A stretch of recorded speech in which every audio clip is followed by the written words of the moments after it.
जय जिनेंद्र बंधु, अभिनंदन है आप सभी का। आप देख रहे हैं आपका अपना पसंदीदा कार्यक्रम। हमारे साथ स्टूडियो में हर बार की तरह उपस्थित हैं वास्तु एक्सपर्ट डॉक्टर राजेंद्र जैन जी। तो आइए सबसे पहले कार्यक्रम में उनका अभिनंदन करते हैं। जय जिनेंद्र सर, स्वागत है आपका। जय जिनेंद्र। सर, हम हर रोज नया समझने की कोशिश करते हैं और हर किसी का सपना होता है कि एक दिन आपकी तरह वास्तु एक्सपर्ट बन सके। बिल्कुल, क्या कहना चाहेंगे? मेरी तो यह कामना है कि हर व्यक्ति के लिए वास्तु की वास्तविकता से वाकिफ होना चाहिए। वास्तु वास्तव में सिर्फ दीवालों में वास्तु नहीं है, बिल्कुल।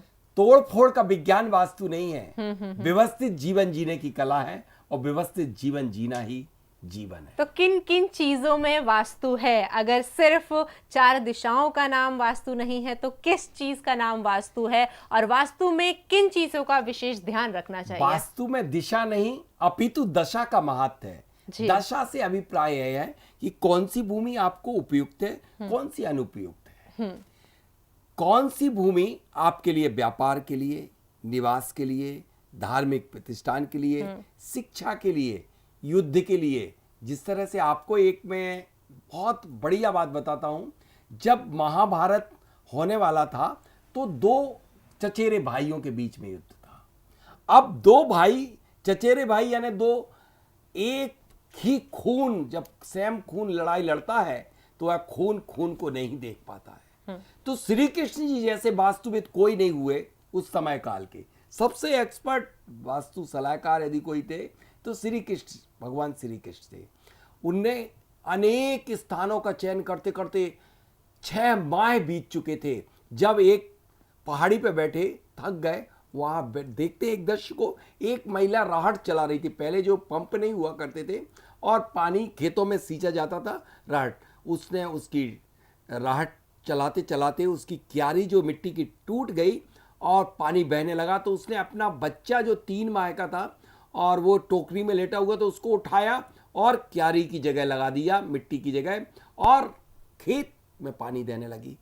थोड़ी देर बाद उसे होश आया, देखा तो बच्चा डेड हो गया था। उसे कोई राम नहीं आया, उसने जमीन को खोदा, बच्चे को गाड़ दिया, पुनः राहट चलाने लगी। श्री कृष्ण ने कहा, यही है वो भूमि जहां पर मां की ममता से बड़ी कोई ममता नहीं होती और उससे मां को भी इतना प्रेम नहीं। ये निकृष्टतम भूमि है। भूमि के कई प्रकार की होती, ऊर्जावान और ऊर्जाहीन। तो हमारे लिए ऊर्जावान चाहिए, ऊर्जाहीन नहीं। जहां महाभारत हुआ था, आप देख लीजिए उस भूमि की कितने, कई हजारों। तो ये कैसे पता लगेगा कि कौन सी भूमि ऊर्जावान है, कौन सी ऊर्जाहीन है? वास्तविकता में हम सबसे पहले भूमि की ऊर्जा 70% वास्तु में महत्व रखती है। हमने वास्तु को दिशा तक सीमित कर दिया। दशा ही तो भूमि की ऊर्जा है कि वह उसकी आंतरिक जो भाग्य है, जिस तरह से आपके जीवन में आपका भाग्य है और भूमि का भाग्य उसके अंतरंग में होता है। बहिरंग में तो सिर्फ कॉस्मिक एनर्जी होती है, भूगर्भीय ऊर्जाएं जमीन के नीचे होती हैं। तो उन ऊर्जाओं का परीक्षण करना, उस एनर्जी का परीक्षण करना कि वह एनर्जी आपसे मैचिंग हो रही है कि नहीं। तो वो कैसे कैसे करवाते हैं? मैच मैचिंग की 5 मेथड है। Physical method, biological method, botanical method और उसके बाद सौर विज्ञान और डाउजिंग मेथड। फिजिकल में मिट्टी के परीक्षण करके एक नई मेथड में बता रहा हूं, जो कि हमारे विश्वकर्मा प्रकाश समरंगण सूत्रधार मयमत्तम मानसरोवर में जिसका विस्तृत वर्णन आया। एक गड्ढा खोदिए और उस गड्ढे में पानी भरिए। पानी यदि उस गड्ढे का क्लॉकवाइज मूव हो रहा हो, घड़ी की दिशा में, तो वह भूमि ठीक होगी। अब इसका परीक्षण आप किसी फ्लैट में भी कर सकते हैं। मिट्टी का पात्र लीजिए और मिट्टी के पात्र में पानी डालिए, उस फ्लैट में रख करके उस कुंडे को, मिट्टी के पात्र को, किसी भी फ्लैट, क्योंकि दिल्ली में आपके जितने भी सिटी हैं बड़ी, उनमें तो घर तो होते नहीं हैं। फ्लैटों में ही 75% लोग निवास करते हैं, 80%। तो फ्लैट में कैसे व्यक्ति, एक सामान्य व्यक्ति किस तरह से इस मेथड का परीक्षण करे। एक मिट्टी का कुंडा लीजिए और उस कुंडे को रख दीजिए, उसमें ऊपर से पानी भरिए, पानी यदि क्लॉकवाइज घड़ी की दिशा में घूम रहा है तो वह भूमि श्रेष्ठ है, चाहे वह जमीन में भूमि में हो, चाहे वो मिट्टी का कुंडा ऊपर हो। यदि उसमें बुलबुले अंदर की तरफ गैप दे करके बुलबुले बन जाएं और बीच में रिक्त स्थान दिखे उस पानी में, तो उस दिशा का परीक्षण करके समझ लीजिए उस प्लाट में वहां पर हड्डी होगी, निगेटिव एनर्जी जनरेट करने वाला एलिमेंट होगा।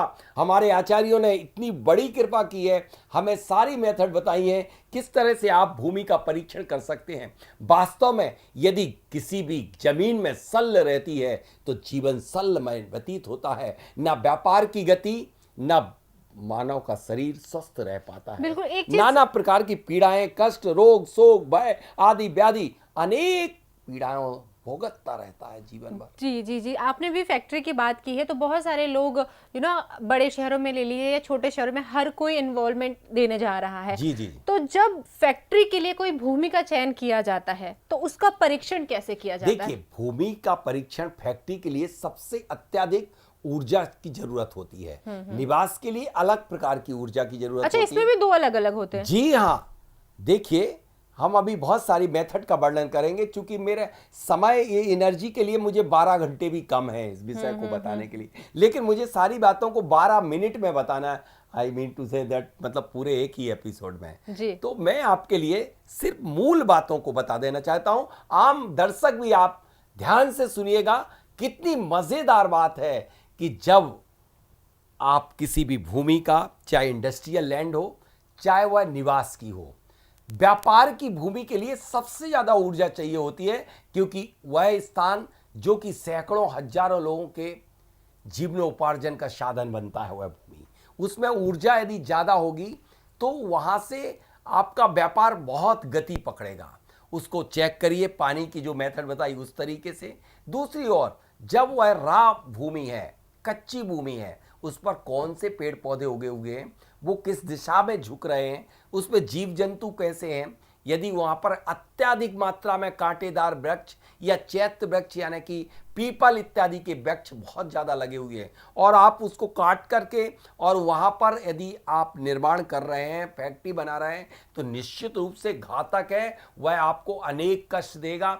अभी मैंने एक जगह पर देखा कि एक व्यक्ति ने चैत्य वृक्ष था पीपल का, करीब करीब 75 वर्ष पुराना, और उस व्यक्ति ने उस वृक्ष को काट करके और वहां निर्माण करके आलीशान दिल्ली में ही भवन बना लिया। अब उनके घर में अनेक प्रकार की बाधाएं, बच्चों में, बच्चियों में, इवन दैट उनके यहाँ बच्चियों में की शादी हो गई, लेकिन 3-3, 4-4, 5-5 साल हो गए, 5 फ्लोर बनाए, 6 फ्लोर, लेकिन किसी के यहाँ संतान उत्पत्ति नहीं हो पा रही।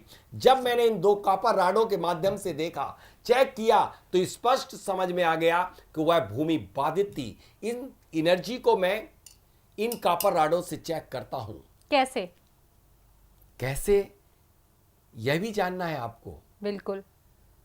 यह 2 कॉपर राडें लेकर के मैं किसी भी भूमि, किसी भी भवन, किसी भी स्थान पर चलता हूं।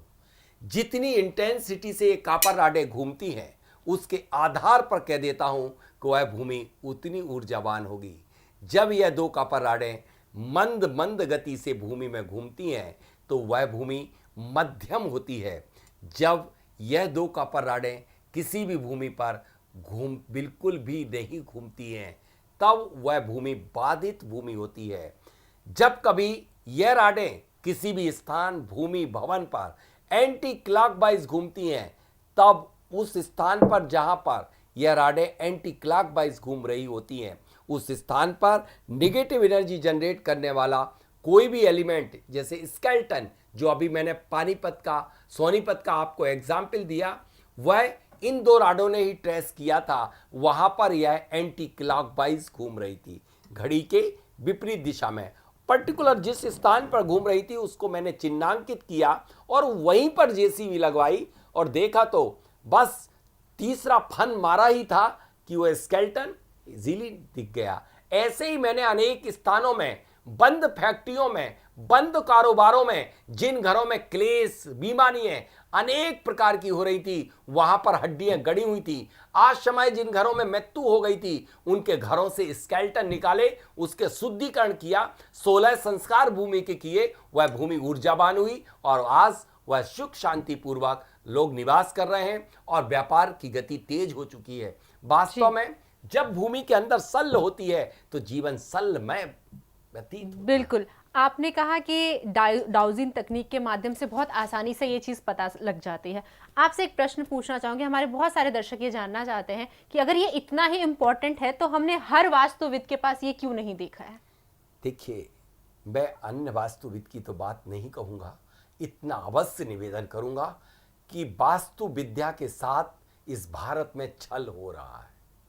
क्योंकि वास्तु में स्पष्ट कहा गया, राजबल्लभ को उठा के देखिए, मैं मत्तम उठा के देखिए, सम्रांगण सूत्रधार उठा के देखिए, विश्वकर्मा प्रकाश को देखिए, सबसे पहले वर्णन किया गया है वास्तु संस्कृत के वत् शब्द से उत्पत्ति हुई है, जिसका शाब्दिक अर्थ है सिर्फ भूमि। भूमि कैसी है? जागृत है, सुप्त है, बाधित है, शापित है, निगेटिव है, पॉजिटिव है, हड्डी है, मुर्दा है, योग्य है, अयोग्य है, किस योग्य, किस कार्य के योग्य है, इसका नाम वास्तु है। वास्तु ये नहीं कि दिशाओं तक ही सीमित है, हाँ दिशाओं को प्रभावित करती है और दिशाओं का प्रभाव होता है, लेकिन जिस तरह से जिस बिल्डिंग का फाउंडेशन अच्छा होता है उस पर इमारत उतनी बुलंद। तो ये गवर्नमेंट अप्रूव्ड है ये सारी चीजें? जी हाँ, ये गवर्नमेंट अप्रूव्ड नहीं, बल्कि मैंने गवर्नमेंट से फेलोशिप लेकर के भूमि की ऊर्जा को चेक करने के लिए मैंने एक रिसर्च पीएचडी की है। MP council of science and technology ने मुझे रिसर्च फेलोशिप दी थी 2001 में और मैंने इसके ऊपर पीएचडी की और तब कहीं मैंने दावे से कई हजारों स्थानों पर इन 2 कॉपर राडों के माध्यम से मैंने जमीन के अंदर की निगेटिव एनर्जी जनरेट करने वाले एलिमेंट को रिमूव करा के उन फैक्ट्रियों को जागृत किया, उन स्थानों को जागृत किया। इन 2 कॉपर राडों से मैंने 20,000 स्थानों पर भूजल भंडारों की खोज की, सैकड़ों जगह पर खनिज संपदा निकाली और कई हजारों स्थानों पर मैंने निगेटिव एनर्जी रिमूव की। कई स्थानों पर इन राडों के माध्यम से मूर्तियां निकाली और लोगों की पूरी एनर्जी और सिटी स्कैन यह 2 राडें कर सकती हैं। जैसे आपका मैंने ये ऑरा भी चेक करती हैं, हेल्थ को भी चेक करती हैं, जमीन और आपका केमिकल कंपोजिशन सेम है, इसलिए यह राडें चमत्कारिक राडें ही नहीं, ये डाउजिंग तकनीक है और इसमें लेजर एंटीना के माध्यम से भी हम जमीन की एनर्जी को चेक करते हैं। लेकिन मुझे जो है वो सर्वश्रेष्ठ इन 2 कॉपर राडों के माध्यम से मैंने उन व्यापारिक प्रतिष्ठानों को जो सुप्त पड़े हुए थे, बंद पड़े हुए थे, उनमें से मैंने निगेटिव एनर्जी का एलिमेंट निकाल करके उन्हें पुनः जीवित किया है। बिल्कुल सर, भूमि परीक्षण की आप बात कर रहे हैं कि अगर मान लीजिए हमने रहने के लिए, और आपने जैसा बताया कि फैक्ट्री के रहने का स्थान और घर के रहने का स्थान, भूमि निरीक्षण दोनों अलग अलग तरीके से होते हैं, तो घर वाला कैसे होता है? घर के परीक्षण के लिए इसी तरीके से कॉपर रॉड से भी चेक करते हैं, ये डाउजिंग टेक्निक है। या घर के लिए एनर्जी जो चाहिए पड़ती है उसके लिए स्वर के माध्यम से, निवास मतलब शांति का स्थान, यदि जिन स्थानों पर चंद्र स्वर चलता है, चंद्र स्वर में जल और पृथ्वी तत्व चलता है, वो निवास के लिए सर्वश्रेष्ठ होती है। और जिस भूमि पर विचरण करने पर जब आपका सूर्य स्वर में पृथ्वी तत्व चलता है या जल तत्व चलता है, वह व्यापार के लिए श्रेष्ठ भूमि होती है। बिल्कुल, अगर हम भूमि की बात कर रहे हैं और भूमि का निरीक्षण सही तरीके से ना हो तो क्या वो इनकम के साथ साथ हमें हमारे शारीरिक कष्टों से भी और कोर्ट कचहरी के तक भी पहुंचाने के चांसेस रखते हैं? निस्संदेह मैंने अनेक से सैकड़ों जगह पर देखा है कि जिन स्थानों पर ओरिएंटेशन, वास्तु तो बहुत बढ़िया बनाया, ईशान आग्नेय, ईशान पे पूजा, आग्नेय पर आपने रसोई बना दी, नैऋत्य कोण पे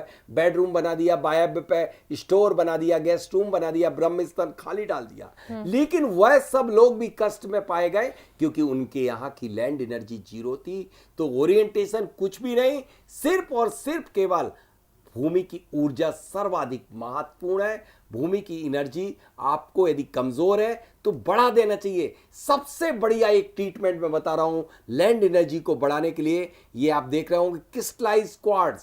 क्रिस्टलाइज क्वार्ट्ज यदि जमीन पर डाल दिए जाते हैं तो वहां की एनर्जी बहुत बूस्ट हो जाती है। मैंने अनेक फैक्ट्रियों, अनेक व्यापारिक स्थानों पर इस मेथड का प्रयोग किया, पिछले 7 वर्षों से कर रहा हूं, हमें 100% रिजल्ट प्राप्त। एक क्वेश्चन आखिर में पूछना चाहूंगी अपने दर्शकों के लिए। सपोजिंगली हमने फैक्ट्री बनाने के टाइम पे भूमि निरीक्षण नहीं कराया था, अब वो एक फैक्ट्री बन चुकी है और बहुत बड़ी फैक्ट्री हमने बनाई है, किसी ने आपसे कंसल्ट किया और वहां जाके ये पता लगता है कि भूमि सही नहीं थी, तो क्या हमें पूरी फैक्ट्री तोड़नी पड़ेगी या इसका कोई उपाय है? तोड़ने की कोई जरूरत नहीं। लोग जो तोड़वा रहे हैं वो भी एक गलत, ये प्रज्ञा अपराध कर रहे हैं। कैसा? यदि आप किसी भूमि को तोड़ते हैं तो वो खंडित हो जाती है। जिस तरह से प्रतिमा खंडित होती है, इस तरह से भूमि की पूजा भी खंडित हो जाती है। लेकिन भूमि तो पहले से ही अशुद्ध अरे है। भगवान, भूमि यदि अशुद्ध, सुनिए, अशुद्ध और अशुद्ध, पहले भूमि अशुद्ध थी और यदि आपने जमीन दीवालों को तोड़वा भी दिया तो वो भी एक बहुत बड़ा दोष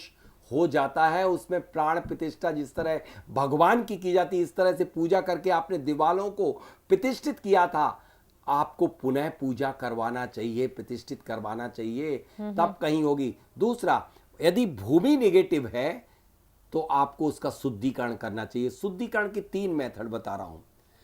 एक होता है एवोपरेशन, वाष्पीकरण, यानी आपको सुगंधित धूप जो कि 9 ग्रहों को रिप्रेजेंट करती है, उसको वहां गाय के घी और भीमसेनी कपूर के साथ वहां करेंगे तो वह एनर्जी क्लीन हो जाएगी। दूसरा मेथड भूमिगत ऊर्जा के लिए, इससे कॉस्मिक एनर्जी ठीक होगी। जो क्रिस्टलाइज क्वार्ट्ज देख रहे हैं आप, इनके लिए जमीन के अंदर आप ड्रिल होल करके या फिर कच्ची जमीनों खोद करके उसमें डाल दीजिए और ईशान कोण पर आप वहां पर गौशाला की मिट्टी को आप भर दीजिए और कच्चा स्थान छोड़ दीजिए।